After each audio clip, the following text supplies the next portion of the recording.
Boa noite.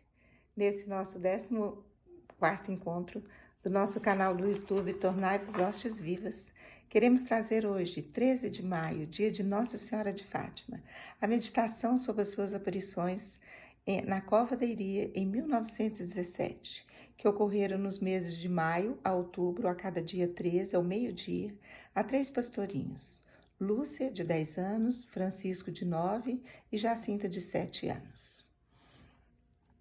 A Cova da Iria é hoje uma esplanada 2 vezes maior que a esplanada de São Pedro, em Roma.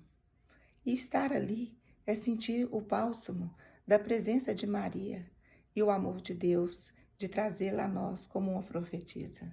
Mas mais importante que estar ali em peregrinação é conhecer as suas profecias e os seus pedidos e atender aos seus pedidos de reza do terço, penitências, sacrifícios para a conversão dos pecadores e a salvação das almas. E isso o fez muito bem, os 3 pastorinhos, com a sua inocência de crianças, mas perseverantes na fé. Para entendermos este solo sagrado e sua história, é preciso antes que nos situemos dentro do contexto da época. A Primeira Guerra Mundial, de 1914 a 1918, já ensanguentava o mundo, principalmente a Europa. E em abril de 1917, um mês antes, a primeira aparição de Fátima explodia a Revolução Marxista-Leninista na Rússia. Em Portugal, os ataques maçônicos jacobinos à igreja atingiam seu auge. Bispos no exílio, clero exilado, seminários fechados, congregações religiosas expulsas, templos e sacrários saqueados e violados. E é neste clima que surge em 1916 o jornal A Ordem, que incentiva a Cruzada do Rosário. O povo católico assume coletivamente a recitação do texto e a comunhão frequente. O Papa Bento XV, em Roma, acionava os recursos diplomáticos para tantos conflitos. E no dia 5/5, ele suplicou ao mundo que recorresse à intercessão e proteção de Maria Santíssima, acrescentando a ladainha a nova invocação: Rainha da Paz, rogai por nós. E foi assim que 8 dias depois veio a resposta da Mãe de Deus, com suas aparições na Cova da Iria aos 3 pastorinhos. A própria palavra Iria significa em grego eirei, que significa paz. Com perguntas e respostas simples, a senhora foi mantendo um diálogo com essas crianças em cada aparição, falando do perdão, da conversão dos pecadores e pedindo orações para eles, os próprios pecadores, com sacrifícios e penitências. Na primeira aparição, em 13 de maio, o que eram simples diálogos de crianças com a mãe. Quem és? Sou do céu. Que queres? Quero que venham aqui todos os dias 13 de cada mês. Como a senhora se chama? Depois eu lhes digo o nome. Eu quero que vocês rezem muito os terços para a conversão dos pecadores. Vocês acreditam na conversão dos pecadores? Sim. Então façam sacrifícios e penitência. Reze o terço todos os dias para alcançar a paz do mundo e o fim da guerra. E essas crianças seguiam a cada mês ouvindo fazendo esses diálogos com esta mãe que se dizia: eu sou do céu, e isso para eles era o bastante. Na segunda aparição, em 13 de junho, ela continua a insistir na reza do terço, e há uma referência ao coração imaculado de Maria, com a visão da Senhora com o coração cravado de espinhos sobre a palma da mão direita. E eles insistem em saber seu nome, como toda criança curiosa, e pedem um milagre. Na terceira aparição, 13 de julho, é a revelação maior, quando ela diz o segredo de Fátima, que nós podemos dividi-lo em 3 partes. O primeiro, a terrível visão do inferno. O inferno existe. A segunda, o término da Primeira Guerra Mundial e a profecia que haveria a Segunda Guerra Mundial. Mas também que Deus quer a devoção ao coração imaculado. Deus quer a devoção ao seu coração imaculado e também que se rezasse pedindo pela conversão da Rússia. Vistos o inferno, ela mostrou-os, onde vão as almas pecadoras. Por isso, é preciso rezar pelos pecadores e fazer sacrifícios. Muitos vão para o inferno, porque não tem quem se sacrifique por elas. No dia da primeira aparição, o próprio anjo apresentou-se com o Santíssimo na mão e já havia lhes ensinado a oração, que hoje é acrescentada ao terço após cada mistério. Ó meu Jesus, perdoai-nos, livrai-nos do fogo do inferno, levai as almas todas para o céu e socorrei principalmente aquelas que mais precisarem. Para salvar as almas, Deus quer estabelecer no mundo a devoção ao meu coração imaculado. Se fizer o que vos disser, salvar-se-ão muitas almas e terão a paz. E na segunda parte, no que se refere à Segunda Guerra, a conversão da Rússia por meio do coração imaculado, ela diz: se atenderem os meus pedidos, a Rússia se converterá e terão a paz. Se não atenderem, ela espalhará os seus erros pelo mundo, promovendo guerras e perseguições à Igreja. Os bons serão martirizados. O Santo Padre o Papa sofrerá muito e várias nações serão aniquiladas. Mas, por fim, o meu coração imaculado triunfará. Em seguida, foi revelado o terceiro segredo que não se tornou público, até quando o Papa João Paulo II decidiu torná-lo público na passagem do segundo para o terceiro milênio. Nessa aparição terceira, Lúcia também pediu insistentemente um milagre para que cresce e Nossa Senhora o prometeu para outubro.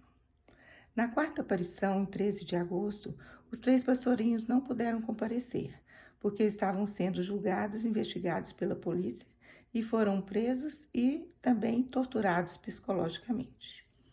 Mas no dia 19 de agosto, 2 dias depois, ela aparece a eles, continuando a pedir a reza do terço, a festa de Nossa Senhora do Rosário, a construção de uma capelinha e que continuassem a fazer sacrifício pelos pecadores. Nossa Senhora continua nas suas aparições e no dia 13 de setembro, com pedagogia, ela vem, rezem o terço todos os dias e peçam para o fim da guerra. E Jacinta pede a cura de vários doentes e ela diz que alguns seriam curados, outros não. Na sexta aparição, 13 de outubro, chovia torrencialmente, o que não impediu que cerca de 70 mil pessoas se dirigissem até a cova da Iria. E aconteceu o milagre prometido, o milagre do sol.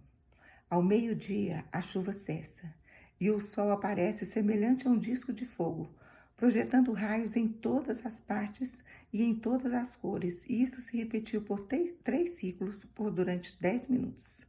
A multidão contempla o fenômeno, imóvel, perplexa, contendo a respiração, e gritam quando parece que o sol vai cair sobre todos. Creio em Deus, ave cheia de graça, milagre, milagre. Ela se revela também como prometido: eu sou a Senhora do Rosário. A guerra vai acabar. Reze o terço todos os dias para o perdão e conversão dos pecadores. Que os pecadores emendem de vida e não ofendam o Senhor, que já está muito ofendido. Façam sacrifício para a salvação das almas. E 2 anos depois, em 1919, morre Francisco com 11 anos de idade. E no ano seguinte, morre a Jacinta com 10 anos. 15 anos depois, foi exumado o corpo de Jacinta e ele apresentava-se incorrupto. Lúcia se ingressa no convento e recebe aparições esparsas, como em 1926, o menino Jesus pedindo a devoção ao Imaculado Coração de Maria. Em 1927, ele pede a devoção dos 5 primeiros sábados do mês com comunhão reparadora. E em 1929, Lúcia tem uma visão da Santíssima Trindade sobre o altar e Jesus crucificado, e Nossa Senhora com seu Imaculado Coração na mão esquerda. E Nossa Senhora faz o pedido solene da parte de Deus para o Papa, fazer a consagração da Rússia ao seu Imaculado Coração. E o Papa atendeu a este pedido? Sim, somente que muitos anos depois, em 13 de 5 de 1982, o Papa João Paulo II faz, na própria cidade de Fátima, a consagração da Rússia e o mundo inteiro ao coração de Maria.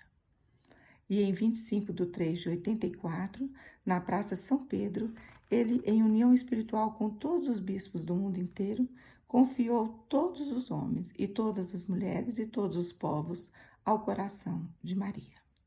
E o que aconteceu? Cumpriu-se o que havia dito na terceira aparição de julho? Sim, a Rússia se converteu e, no final, o meu coração imaculado triunfará. Assim ela disse, a Rússia se converterá e o meu coração imaculado triunfará. E em 1984 é derrubado o bloco soviético. E em 1989, a própria União das Repúblicas Soviéticas é derrubado por vários diversos fatores sociais, políticos e econômicos. E aí? A aparição para ali? Não. Nós podemos dizer que em 1917, Nossa Senhora apareceu em Fátima a essas 3 crianças para revelar ao mundo uma mensagem significativa para aquela época e que não perdeu a sua importância em nossos dias, se mantém atual para nós. Em seu livro Luz do Mundo, o Papa Emérito Bento XVI disse que a mensagem de Fátima nos ajuda a entender um momento crítico na história, aquele no qual se desencadeia toda a força do mal que se cristalizou nas grandes ditaduras e que, de outra maneira, age ainda hoje. Essas 2 grandes ditaduras, o nazismo e o comunismo, que juntas mataram centenas de milhões de pessoas, devastaram a Europa e a Ásia e, depois da sua queda aparente, espalharam seus erros por todo o mundo. A resposta desafiadora a todos esses erros não consiste, ele diz, em grandes ações políticas, mas, ultimamente, pode chegar somente da transformação dos corações. Nesse sentido, a mensagem de Fátima não está concluída, pois permanece o sofrimento da Igreja, resta ameaça às pessoas, perseguição, violência, escravidão de morte, como vemos no mundo islâmico e países comunistas, mas também nas ideologias, no relativismo, feminismo, ideologia de gênero, cultura de morte e tantos outros erros que corrompem as culturas e as sociedades pelo mundo todo. E como vamos fazer frente a esses males? Maria nos ensinou em Fátima, profetizou que nosso tempo está marcado por grandes tribulações. Hoje o poder das trevas ameaça pisotear a nossa fé de todas as formas possíveis. Por isso, ela nos ensinou penitência, penitência, penitência. Recomendou insistentemente, inclusive às 3 crianças, duras penitências pela conversão e salvação dos pecadores. E ela disse, rezai, rezai, rezai muito e fazei sacrifícios para os pecadores. Muitas almas vão para o inferno porque não tem quem se sacrifique e peça por elas, pois é este um dos meios que a Virgem Maria nos revelou para afastar os males. Sacrifícios, jejuns, penitências. E a reza do Santo Rosário, que é como o próprio título que ela se apresentou. Eu sou a Nossa Senhora do Rosário. E ela pede insistentemente, pediu a eles e continua pedindo a nós a reza diária do Santo Terço. E nós podemos finalizar dizendo, todas essas manifestações que não podem contradizer o conteúdo da fé, elas devem convergir para o objeto central do anúncio de Cristo, o amor do Pai, que suscita nos homens a conversão e dá a graça para se abandonar a Ele com uma devoção filial. Esta é a mensagem de Fátima, o seu veemente apelo à conversão e à penitência, que leva realmente ao coração do Evangelho. Tornai-vos hóstias vivas, é viver todas as manifestações do céu, com Jesus e com Maria, e vivendo esse amor do Pai, que suscita no coração dos filhos a conversão verdadeira e o abandono do amor filial. Amém. Salve Maria.